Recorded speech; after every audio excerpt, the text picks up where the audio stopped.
नमस्कार, शिवाय नमस्तुभ्यम।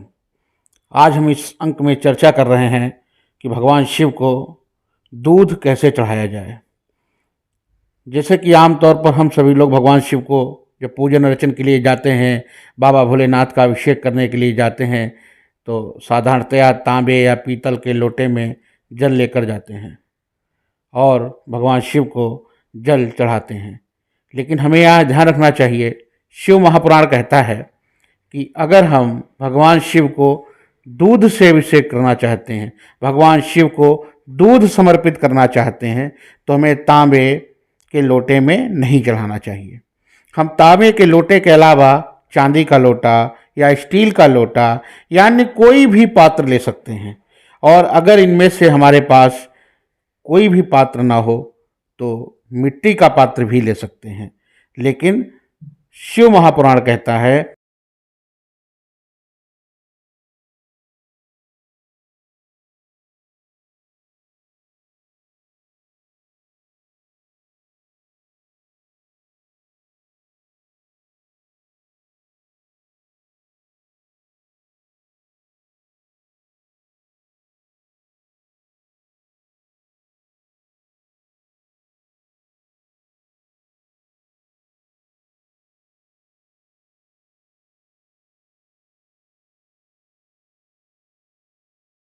कि तांबे के लोटे में दूध चढ़ाने से पुण्य क्षीण होते हैं। अतः हमें याद रखना है कि शिव जी को दूध तांबे के अलावा अन्य किसी लोटे से चढ़ाना है।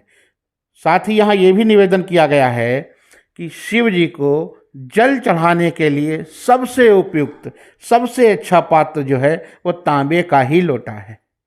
शिव जी को जल चढ़ाने के लिए तांबे का लोटा, जिसका आगे से मुख छोटा होता है।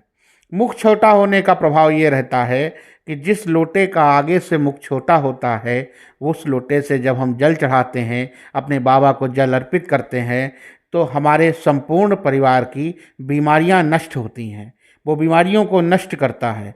अतः हमें बाबा भोलेनाथ को जल चढ़ाने के लिए तांबे का लोटा इस्तेमाल करने चाहिए और दूध चढ़ाने के लिए तांबे के अलावा अन्य कोई भी पात्र जो बाबा भोलेनाथ की कृपा से हमको प्राप्त है, जो हमारे पास उपलब्ध है। आवश्यक नहीं चांदी का है, चांदी का हो तो बहुत अच्छा, नहीं है तो स्टील का भी ले सकते हैं, अन्य कोई भी ले सकते हैं। सभी पात्र उपयुक्त हैं। जय हो बाबा भोलेनाथ की। भगवान भोलेनाथ की कृपा आप पर बनी रहे।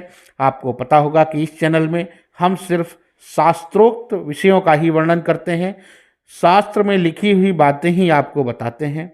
यहाँ पर शास्त्र के अलावा अन्य कोई बात आपको नहीं बताई जाती। इसके लिए आप चैनल को सब्सक्राइब कर लें, लाइक कर लें। मिलते हैं अगली किसी बात।